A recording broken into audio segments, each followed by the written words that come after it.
Elle a joué avant. Donc, Profiter du soleil.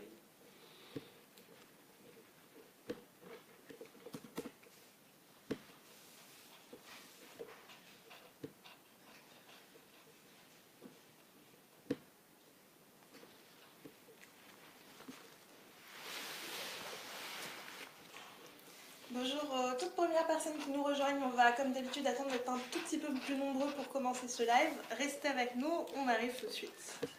Tu veux descendre maintenant? Tu veux descendre maintenant?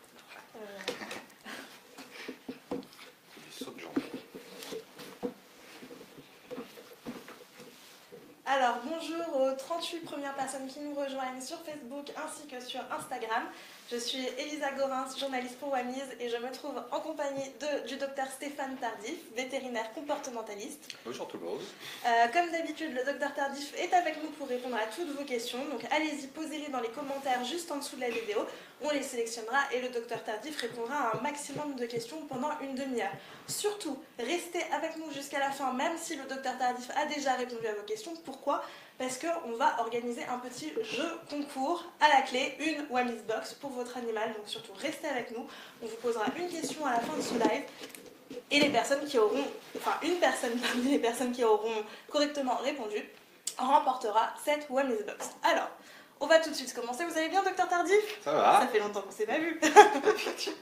Il y a eu une petite pause de l'air, on n'a pas fait depuis 2 semaines, mais...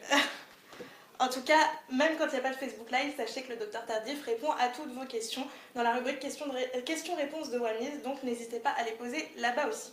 On va commencer tout de suite avec une question de Marie-Pierre Brunet. Pourquoi mes chats préfèrent boire de l'eau dans des pots de jardin alors que l'eau est sale plutôt que dans leur gamelle propre? Ça, c'est un grand classique. C'est vrai que les chats sont souvent attirés par les eaux un petit peu croupissantes qu'on trouve dehors, alors qu'on leur propose des belles gamelles d'eau toutes proches, toutes fraîches, sorties du robinet, et puis ils n'en veulent pas. Il faut savoir que l'eau a une odeur, et que nous, on a tendance à ne pas la sentir, mais les animaux aussi, donc ils ont tendance à bien sélectionner ça. Et les chats en particulier ont un comportement avec l'eau qui est assez délicat, ils ont tendance à pas beaucoup boire en fait, c'est vraiment une grosse difficulté. Normalement, 60-70% de l'eau dont ils ont besoin, ils le trouvent dans la nourriture solide, dans leur proie, normalement. Les croquettes étant un peu sèches, ils galèrent un petit peu à ce niveau-là. Mais à l'extérieur, ils ont tendance à boire les eaux croupissantes et les eaux qui coulent aussi. Alors les eaux croupissantes, ça doit être l'odeur, et oui, ça peut présenter des risques effectivement, puisque ce sont des eaux qui sont un peu sales, et en théorie ils sont aussi attirés par les eaux qui coulent, justement parce que celles-là elles ne sont pas stagnantes, et donc il y a beaucoup moins de bactéries qui se développent dedans, elles sont beaucoup moins risquées. C'est un comportement naturel qui leur évite justement de tomber malade en buvant d'eau. Donc ce qui est bien, c'est de leur mettre des fontaines à eau. Le fait d'entendre l'eau couler, ça a tendance à les stimuler. Il y a beaucoup de chats qui sont attirés naturellement par les robinets. Et puis pour ce qui est des eaux à l'extérieur, ça on ne peut pas l'empêcher. Puis de toute façon, c'est bien quand même qu'ils boivent de toute façon. Après, il faut savoir que le système immunitaire d'un chat, ça prévoit le fait qu'il puisse boire un petit peu dehors. Et dans le pire des cas, il risque d'attraper un petit peu des diarrhées ou des choses comme ça. Donc à traiter si jamais ça arrive. Merci docteur Tardif, et surtout avec les températures qui montent, enfin on espère que ça se stabilise, il faut que votre chat boive. Je n'ai pas précisé que ce live est à la fois chat et chien, donc vous pouvez poser des questions sur les deux espèces. Voilà, alors une question de Christine. Bonjour, ma petite bulldog français de 6 ans que j'ai adoptée depuis 2 ans, aboie après les gens quand ils entrent dans la maison et aussi quand ils repartent, elle pince aussi. Pourquoi fait-elle ça alors qu'elle est super douce ? Avec le fait de pincer un petit peu, alors si ça ressemble beaucoup au comportement qu'ont les chiens de troupeau quand il s'agit de maintenir le troupeau en place. C'est compliqué de répondre à cette question parce que clairement le chien a un souci de comportement social lorsqu'il accueille les gens, et le fait qu'il joue avec eux de cette façon-là en les mordillant, c'est pas tout à fait normal. En plus, ça peut être un peu dangereux, notamment si c'est avec des enfants ou des choses comme ça. Il y a beaucoup de cas où on dirait que c'est de la dominance et que le chien fait la loi à la maison. Pas forcément. Enfin, moi, la théorie de la dominance, c'est pas trop dans les affaires des éthologues et au niveau scientifique. On va plutôt dire que le chien n'a pas, par exemple, réalisé les apprentissages sociaux, c'est-à-dire il est très excité, son excitation déborde, il joue sans faire attention, et il n'a pas appris à justement contrôler sa morsure ou contrôler son excitation, sa frustration, des choses comme ça. Donc c'est ça qu'il faut lui apprendre en fait. Il faut lui apprendre à interagir correctement quand des gens arrivent à la maison, à gérer son excitation. Pas hésiter à lui donner de l'activité et de l'attention par ailleurs. Ce sont des choses que les chiens demandent beaucoup et qui peut être aussi la cause de ce type de comportement. Et donc voir avec un éducateur, notamment lors de ces phases-là, pour travailler avec lui des exercices, idéalement des exercices dans le positif, pour lui apprendre tout simplement la bonne réaction à ce moment-là, avec des récompenses par exemple, on peut facilement dévier vers des assis ou des donnes la patte, plutôt que ce comportement un peu excité. En tout cas, c'est un problème qui peut trouver une solution, mais n'hésitez pas à vous faire aider d'un éducateur canin. Une question de Jean-Pascal. Comment éviter le tartre sur les dents du chat de plus de 8 ans?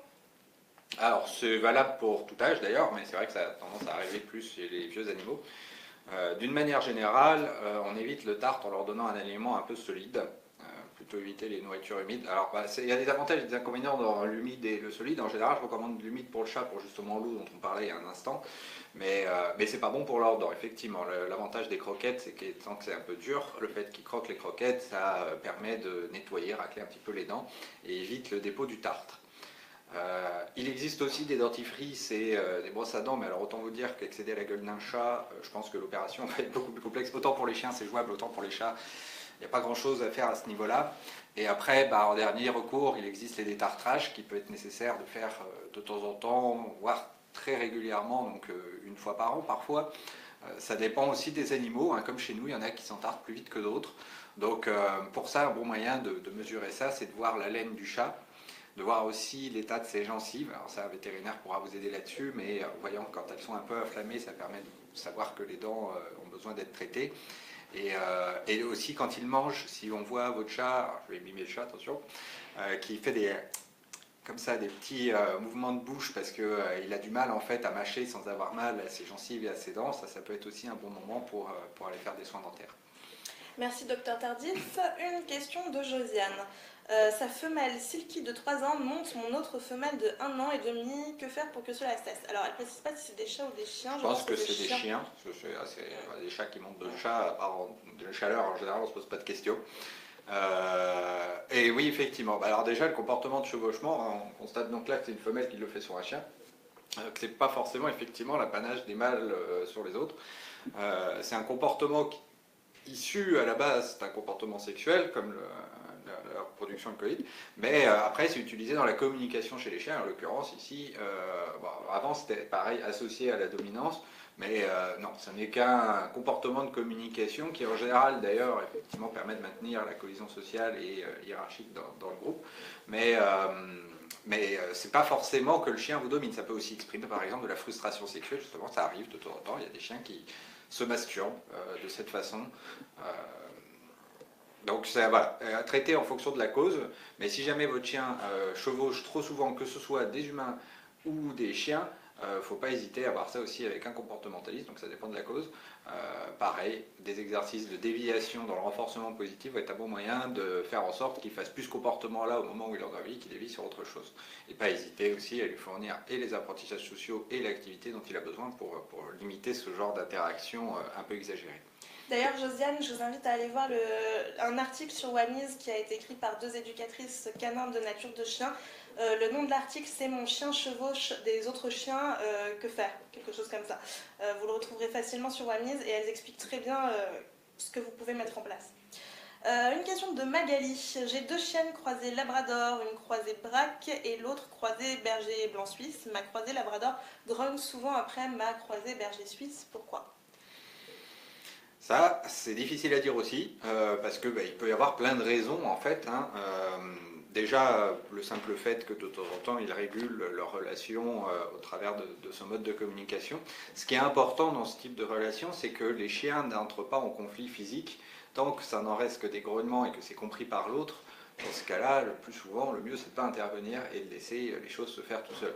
Tant qu'on en reste donc à des chiens qui ont appris à exprimer leur désagrément par des grognements et que c'est compris par l'autre, ça veut dire qu'ils ont bien réalisé les apprentissages sociaux. Si par contre on a de l'incompréhension suite à ça, ou qu'elle grogne sur des humains dans des situations où elle ne devrait pas, là par contre on a un problème effectivement, soit elle est en détresse et on a un souci de comportement qui fait qu'elle manifeste des grognements par peur, soit on a aussi pareil des mauvais apprentissages sociaux, donc ça peut être qu'elle a appris par exemple qu'en grognant elle a accédé plus facilement à ce dont elle avait envie. Donc ça c'est des trucs qu'on tient à éviter, parce qu'en plus c'est dangereux. Donc ça c'est pareil, à voir avec un éducateur. Ça peut être des longs travaux, mais enfin, il n'y a pas qu'une solution qui existe. C'est adapté en fonction de chaque couple maître-chien. Donc c'est typiquement aussi un autre cas où il ne faut pas hésiter à voir ça avec un éducateur pour qu'il vous montre les bons conseils pour savoir réagir dans ce genre de situation. Ça dépend beaucoup des cas. Une question de Fanfan sur son chat. Sa chatte, elle boit beaucoup, et, enfin, même si elle boit beaucoup, elle a du sang dans les urines. Comment la soulager en attendant le rendez-vous chez le veto? Ah, alors, bah, ça c'est une question intéressante parce que c'est quelque chose d'assez fréquent chez les chats. Ah bon? Ils ont tendance à avoir souvent des cystites. Alors c'est vrai que la sphère urinaire est quelque chose d'assez sensible chez les chats du fait qu'ils boivent peu. Mais donc là, le sang dans les urines, c'est une des marques de la cystite, effectivement. Chez les chats, faut savoir que bon, c'est pas, voilà, beaucoup des cystites, 60-70%, ont des causes dites idiopathiques, c'est-à-dire qu'on ne connaît pas vraiment la cause, donc on met le comportement un peu dedans, mais ce n'est pas dû à des bactéries. Voilà, c'est ça qu'il faut savoir. Donc en général, ça passe avec des anti-inflammatoires. Malheureusement, on n'a pas ça à la maison sans consultation. Et donc elle est obligée d'attendre la consultation. Les anti-inflammatoires ont tendance à soulager la douleur provoquée par l'infection. C'est exactement comme une infection urinaire. En fait, ça brûle quand le chat urine, donc ça lui fait un peu mal. Et ça permet en général de faire passer la cystite en 3 à 5 jours. Mais voilà, il faut de temps en temps aussi, dans 30% des cas, il y a des causes bactériennes ou des causes dues à des calculs qui peuvent être extrêmement graves.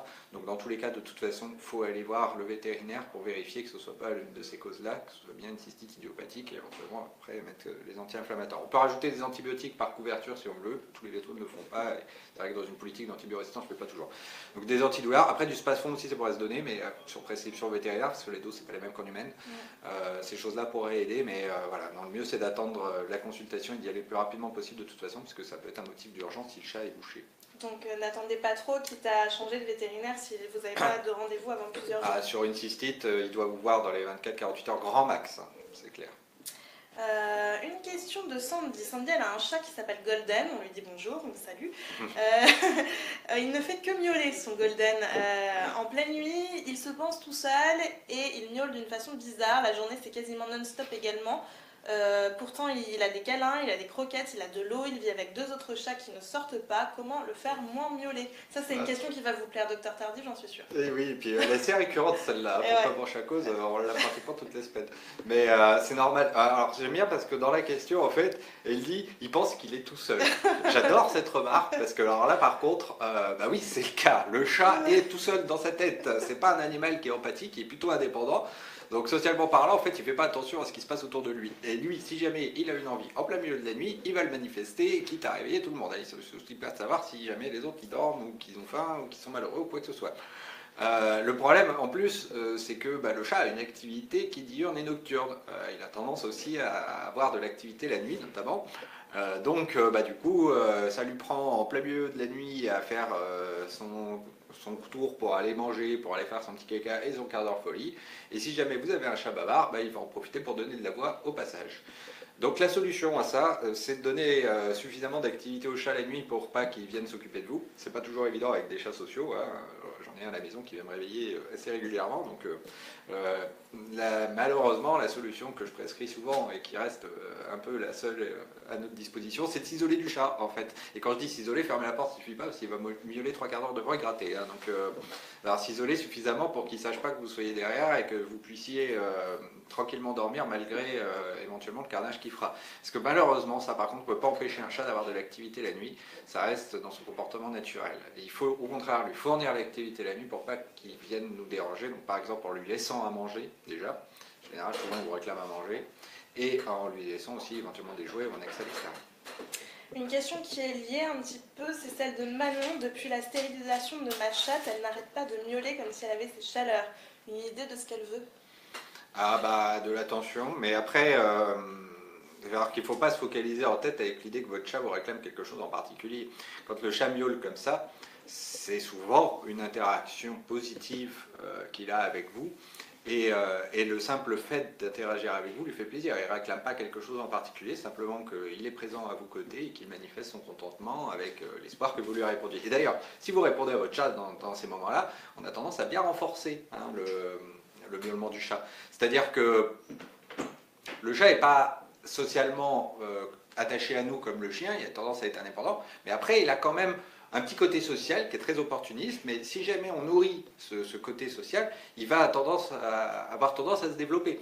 Plus vous parlez à votre chat, plus il deviendra bavard, plus vous répondez à ces sollicitations à ce moment-là, et en plus, si vous le faites à des moments agréables comme la gamelle ou des choses comme ça, on renforce en fait ce comportement de miauler et de demander de l'attention.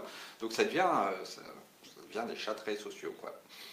On a une question de Caroline sur Instagram qui est assez précise. Tous les bergers allemands ont-ils la maladie du MDR1? Ah, maladie génétique, pas systématiquement, non.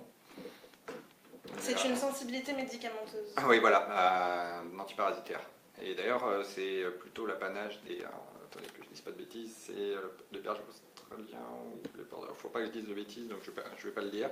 Mais voilà, il y a des races qui sont bien connues pour cette affection au gène NDR1. Donc en général, c'est sur les fiches de race. Oui, et j'imagine que si Caroline choisit son chien dans un élevage, si c'est un bon élevage, des tests génétiques doivent avoir été c'est d'ailleurs une maladie qui est testable avec un test qui est assez fiable. Donc le meilleur moyen de savoir si votre chien est sensible à ça, c'est pas forcément l'apanage effectivement uniquement des races qui sont attribuées à ça, mais ça peut arriver dans d'autres cas.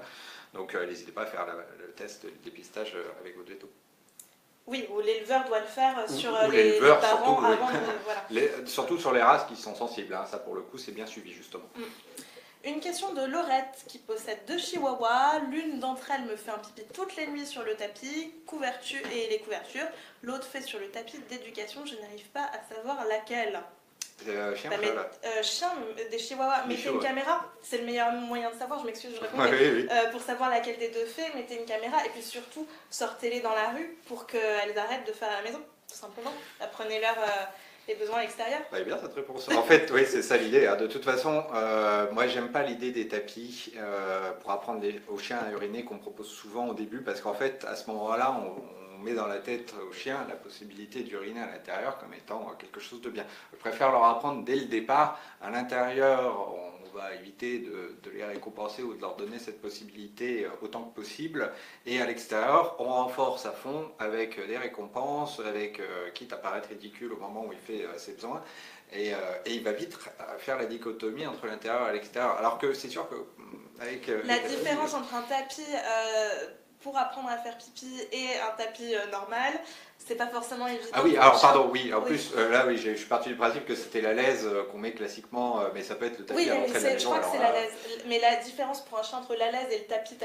Ah oui, non, il n'y en a pas. C'est justement pour ça d'ailleurs. C'est-à-dire qu'au moment où on apprend au chien à faire sur le tapis, une fois qu'on enlève le tapis, lui, il ne comprend pas pourquoi il ne peut pas en prendre un autre, par exemple. C'est ça.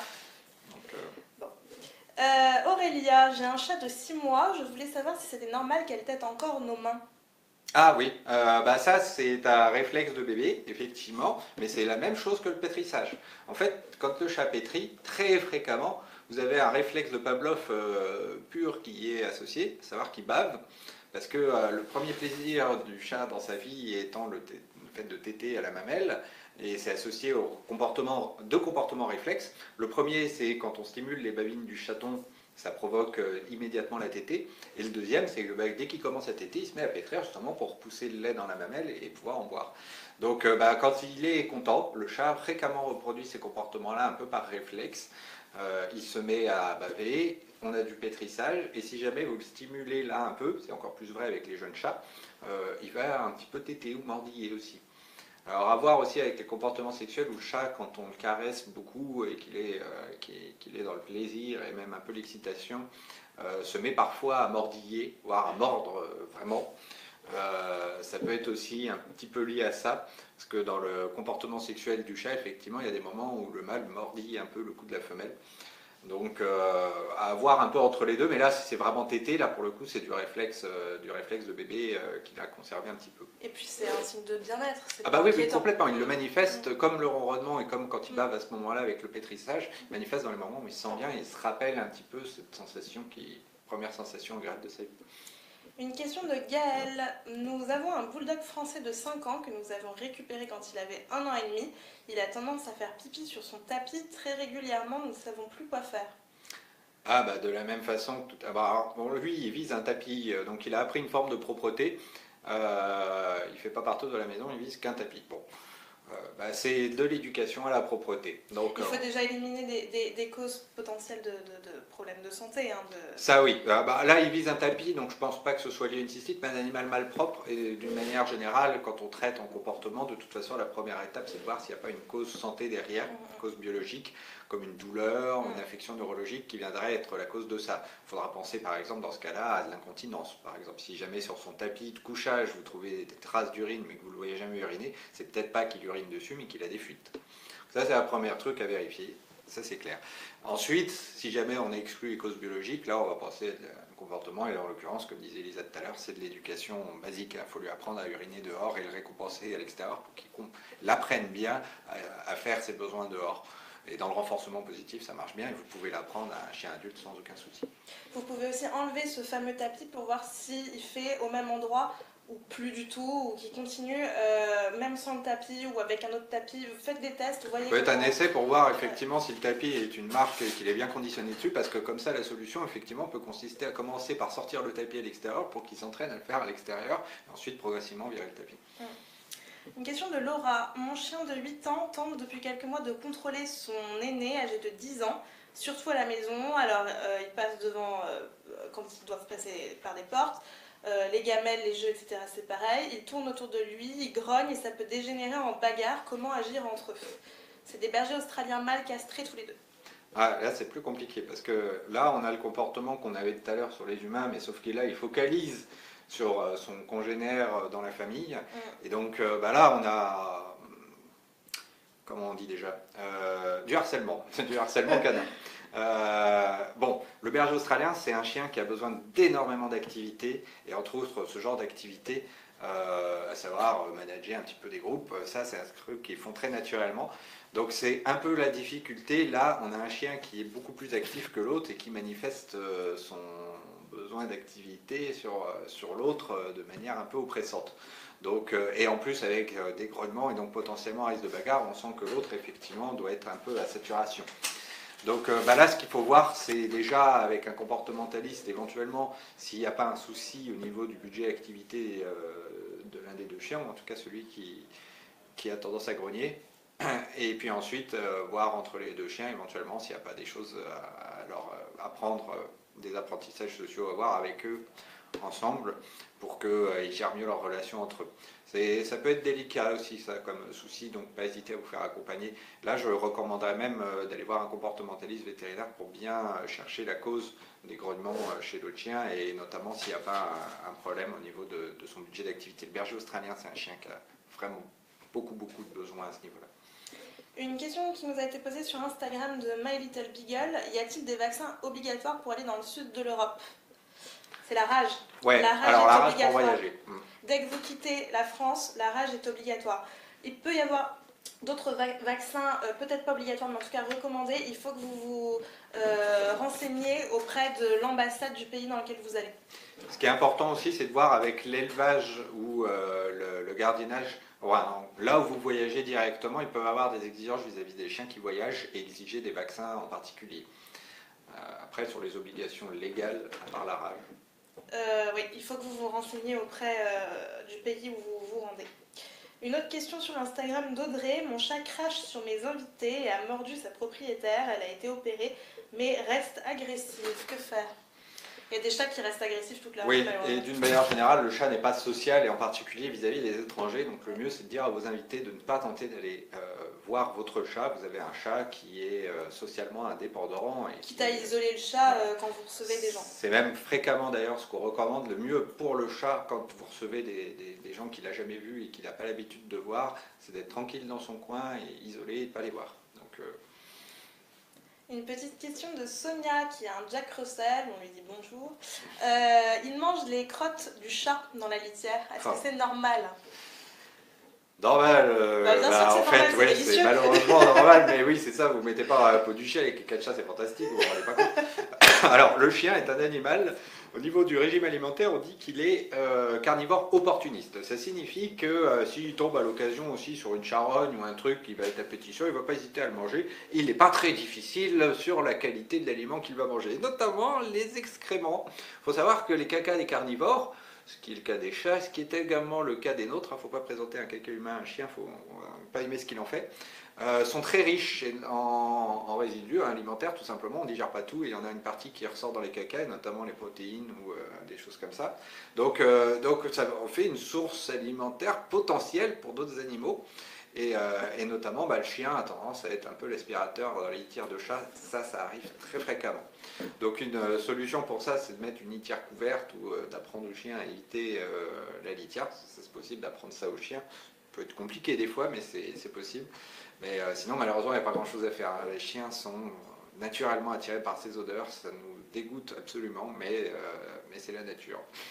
On a le temps encore pour une dernière question, mais restez avec nous car on va vous faire gagner une Wamiz Box à la fin de ce live. On vous posera une petite question simple, il suffira d'y répondre pour que vous puissiez être tiré au sort. Donc restez surtout avec nous, mais avant ça, dernière question de Leslie. Notre boxer de 2 ans détruit absolument tout dans notre jardin et nous n'en pouvons plus. Comment lui faire comprendre qu'elle n'a pas le droit de détruire? Elle ne comprendra pas la notion de droit. Ça, la propriété, les règles, tout ça ne sont pas des choses que les chiens peuvent maîtriser. Par contre, vous pouvez lui apprendre à orienter son besoin d'activité sur des choses qui ne vont pas vous être désagréables, comme le terrassement du jardin par exemple. Donc déjà, malheureusement, la première étape consiste à donner de l'activité au chien, parce que c'est comme si vous demandiez à un enfant de rester dans sa chambre sans rien toucher, sans bouger, en regardant juste un poster. Au bout d'un moment, il va péter un câble et il va vous détruire la chambre. Là, c'est la même chose. En fait, le jardin, au bout d'un moment, le chien, il le connaît par cœur et il ne sait plus quoi faire dedans, donc il s'occupe comme il peut. Soit il aboie sur les passants, soit il terrasse des choses. Voilà. Donc la première étape consiste à donner de l'activité au chien en le promenant, en lui donnant de la course, de l'exercice. Enfin, s'il est fatigué, il terrassera moins le jardin, ça c'est clair. Et après, lui fournir également de l'activité dans le jardin peut être une bonne solution. Dans les moments où il y est, vous pouvez lui donner des jouets pour qu'il s'occupe, des choses comme ça, des stimulations extérieures qui vont l'occuper et lui éviter d'avoir ces comportements de terrassement. Mais la première étape, très clairement, c'est de jouer sur son budget activité, parce que très souvent, les chiens qui font des bêtises comme ça, c'est qu'ils sont un peu en manque d'activité, justement. Et n'hésitez pas à vous faire aider d'un éducateur canin. C'est toujours valable. Alors, on va passer au jeu concours, mais je viens de tomber sur une question de désespoir, donc juste après vous avoir posé la question, je vous poserai une dernière question, parce que bon... alors, la question, c'est tout simple. Quelle est la race de ce chien? Je montre aussi à Instagram. Ouais, pas trop compliqué. On va voir à quelle vitesse ça sort. Un petit peu compliqué, tout le monde ne le sait pas, mais si la question était trop facile, ce serait pas drôle. Alors voilà, quelle est la race de ce chien? Je vous laisse y réfléchir, et en attendant, Docteur Tardif, je vous pose la dernière question de ce live. C'est une question de Lady. Bonjour, mon chat fait pipi en dehors de sa litière, même quand elle vient d'être changée. Il fait ça depuis ses 1 mois et demi. Il a aujourd'hui 15 ans. Pourtant, il a été stérilisé à l'âge de ses 6 mois. Il a perdu sa maman quand il est né et est allé se nourrir auprès d'une autre maman qui avait des petits. Malgré un médicament, il continue, c'est fatigant et ça fait 15 ans que ça dure. Eh ben, dis donc, vous avez patienté toute la vie du chat. Alors, autant vous dire que malheureusement, s'il fait 15 ans que ça dure, lui changer ses habitudes risque d'être compliqué maintenant. Mais l'idée est là, c'est que le chat, dans la nature, a un comportement d'élimination qui consiste à parcourir son domaine de vie tous les jours et à y déposer ses phéromones. Alors, c'est pas du marquage territorial en le sens où il délimite le truc, mais enfin, il est chez lui et il met ses odeurs. C'est aussi simple que ça. Donc, à la maison, ça se traduit par le fait que de temps en temps, la litière n'est pas le seul endroit où il va avoir envie d'éliminer. Ça, c'est le premier truc. Et le deuxième truc dont il faut tenir compte, c'est que le chat est très, très, très précieux vis-à-vis de sa litière. C'est-à-dire que des fois, un pipi ou un caca fait dedans et il ne veut plus y aller. Il faudrait le changer à chaque fois, ce qui est pour le moins impossible en appartement. Mais bon, il n'y a pas grand-chose à faire pour ça. Il y a des litières aujourd'hui qui s'auto-nettoient, des trucs comme ça, on peut essayer. Mais si le chat est aussi précieux que ça, il faut lui fournir plein de litières et essayer de faire en sorte qu'elle soit le plus propre possible. Il n'y a pas d'autre solution que d'en mettre le paquet, quoi. Parce que ça, malheureusement, c'est un comportement naturel. Et là, en plus, avec un comportement qui dure depuis 15 ans, vous êtes face à un phénomène de ritualisation et d'apprentissage qui sont très très forts chez les chats et qu'il va falloir lui faire perdre l'habitude d'aller uriner ailleurs, là où ça fait 15 ans qu'il le fait sans aucun souci. Ça va pas être évident, je pense. Alors merci Docteur Tardif, merci à vous tous pour vos nombreuses questions. Alors il y en a eu énormément aujourd'hui, on n'a malheureusement pas pu répondre à toutes les questions, mais sachez que vous pouvez les poser dans la rubrique questions-réponses de Wamiz et toute la communauté Wamiz y répondra, ainsi que le Docteur Tardif, donc n'hésitez vraiment pas. La réponse à notre jeu concours, eh bien ce chien est un collet. Voilà un collet, pour ceux qui se souviennent, eh bien, c'est la race du chien Lassie, le fidèle chien. Le gagnant sera contacté en message privé sur Facebook, donc regardez bien vos messages privés, y compris, vous savez, dans les spams, vous ne le verrez pas forcément, donc allez checker, et comme ça vous recevrez votre Wellness Box après avoir répondu à quelques questions il nous faut des informations sur votre animal, son âge, sa taille, la longueur de son poil, etc. Et vous recevrez cette Wellness Box. Dedans, il y aura des jouets, des friandises, des accessoires, des produits d'hygiène, bref, le top du top pour rendre votre animal heureux. Quant à nous, on se retrouve la semaine prochaine pour un nouveau Facebook Live et Instagram Live. Et je vous dis à la semaine prochaine. Passez une merveilleuse après-midi les mamies. Bye bye. Ciao. La petite Nala, elle meurt de chaud. Oui,